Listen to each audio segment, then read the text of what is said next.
The next-generation air dominance platform is expected to be purchased in 2024, according to a statement made by the U.S. Department of Air Force on May 18. A sixth-generation fighter representing the most modern period of combat aircraft is what is truly sought. Nonetheless, the moniker, abbreviated to NGAD, is a mishmash of Pentagon conceptions. In this video, we are going to talk about U.S. new laser fighter jet, so stay tuned till the end and subscribe to our channel before we start. According to a press statement from the Air Force, Secretary of the Air Force Frank Kendall, the NGAD platform is a vital component of the air dominance family of systems and represents a generational leap in technology over the F-22, which it will replace. In highly competitive operating conditions, the NGAD will have features like improved lethality and the capacity to endure, persevere, cooperate, and adapt in the air domain. The U.S. Air Force is the best at this, but if we don't go forward right away, we risk losing that advantage. It is now difficult to determine the specifics of what the Air Force wants because the NGAD's request for proposals from business is confidential.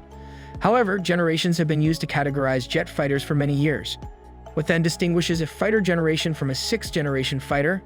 According to Caitlin Lee, senior fellow at the Mitchell Institute for Aerospace Studies, calling NGAD a sixth-generation fighter is an important signal that it's moving into a new level of capability, and it has to because the threats are really evolving. Explaining aircraft generations. Since the First World War, when they first became a separate idea, observers have categorized fighters into generations or models created around similar technologies at similar dates. The development of fighters during the course of a conflict progressed quickly, as the first gunfire exchanges between scout plane pilots gave way to combat-built aircraft with dedicated machine guns firing at first around and subsequently even through propellers. As adversarial aircraft improved, new aircraft were created to enable pilots to prevail in combat. New plane models might be categorized into different generations once enough of these modifications have been made to them. How does a jet engine operate?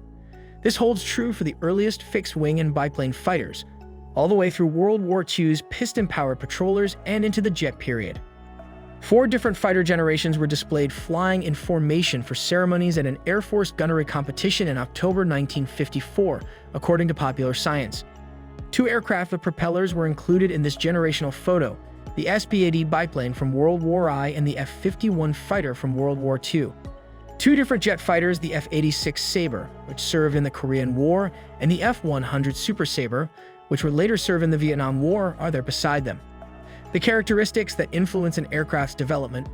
Generally speaking, the speed, armaments, sensors, and other new characteristics that become a part of a plane's overall design are what distinguish different fighter generations.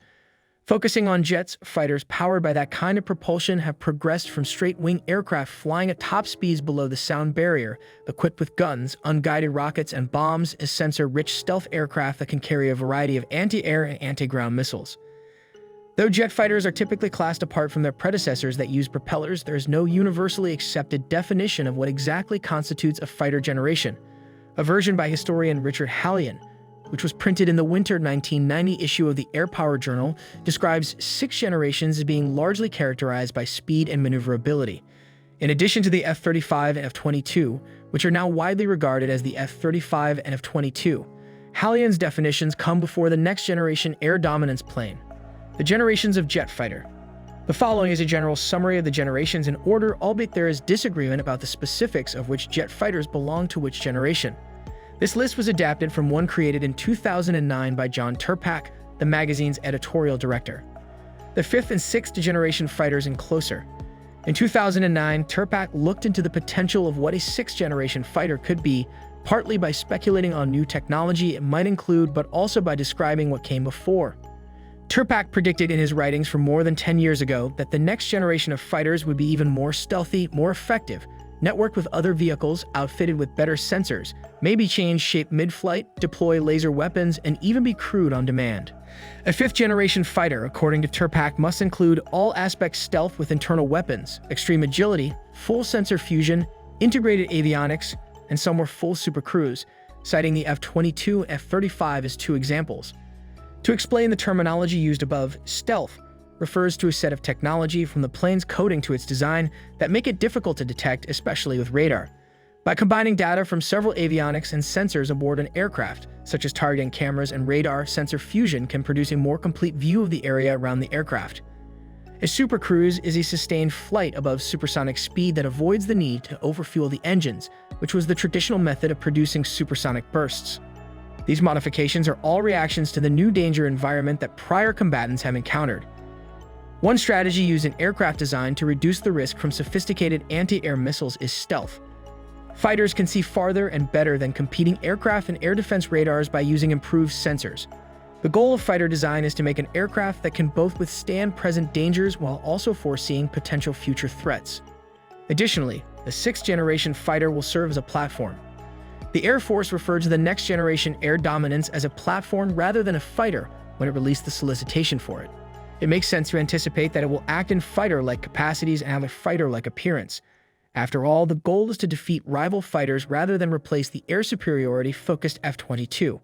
The word platform, however, suggests that the Air Force is considering the vehicle in a wider function than merely an airplane that fights aircraft, as opposed to looking back at the previous century of air-to-air warfare.